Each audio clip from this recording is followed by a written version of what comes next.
આ બધા જ ખેતરની અંદર આપણે જાર મકાઈ કરી હતી ટાઈમ જેવી રીતના મળ્યો વરાપું એવી રીતના બધાની અંદર પોંકી દીધી અને થઈ પણ જાય આની અંદર મસ્ત જાર થઈ જાય। આની ઉપર બાજરી કરી હતી, આની સાથે સાથે એ બાજરી પણ મસ્ત થઈ જાય। આ લસકી જાર છે, આ પણ મસ્ત થઈ જાય। પછી 15 દિવસ પહેલાં આપણે ઉપરની જાર આ એસ્યો જાર છે, એ જાર પોંકી હતી ઉપલા ખાલાની અંદર, એ જાર પણ મસ્ત બની જાય। આની અંદર વ્યવસ્થિત નથી ઉગી એટલે 5 દિવસ પહેલાં આની અંદર મકાઈ નાખી દીધા, 4 મણ આની અંદર મકાઈ કરી દીધા। અને આની અંદર પાછી આખી 3 મણ એસ્યો જાર પોંકી છે આ 1 વીઘાના ખાલામાં।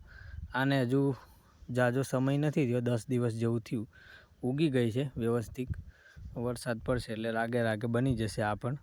અને આની અંદર આપણે ઉનાળુ ડાંગર જ્યારે કાપતા હતા એ ટાઈમમાં એસ્યો જાર કરી હતી, એ આખું ખેતર કાપી લીધું છે।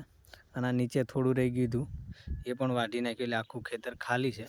અને અત્યારે હાલમાં પડતર છે, આટલામાં રોટાવેટર વરાપ આવી હતી એટલે ખાલી ચોખ્ખું રાખવા માટે મારી છે।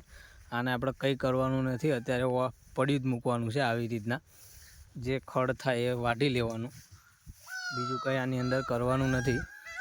આને આખું પડતર જ રહેવા દેવાનું છે હમણાં 1 મહિનો। નવરાત્રિ જાય ને કોરા દિવસો નીકળે તરત એટલે રચકો કરી દેવાનો છે 1 મહિના પછી, કારણ કે 21 તારીખે નવરાત્રિ છે આ મહિનાની, એટલે 10મા મહિનાની 1લી તારીખે નવરાત્રિ પૂરી થઈ જશે।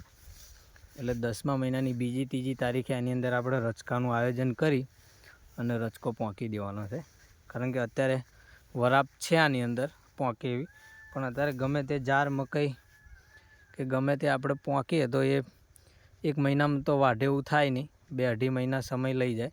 કારણ કે મહિનો 1.5 મહિને તો વાઢે એવું થાય ને પછી પાછું 1.5 મહિનો વાઢવી આપણે તો 3 મહિના નીકળી જાય।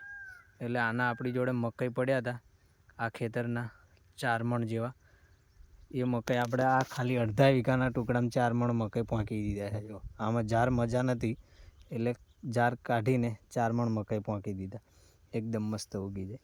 અને આને પડતર રાખવાનું છે, 1 મહિના પછી આની અંદર આપણે રચકો બનાવી દેવાનો છે, એટલે આપણી ભેંસોને લીલું ખાવામાં તકલીફ જ ના પડે, ટાઈમે લીલું મળ્યા જ કરે આખું વરસ।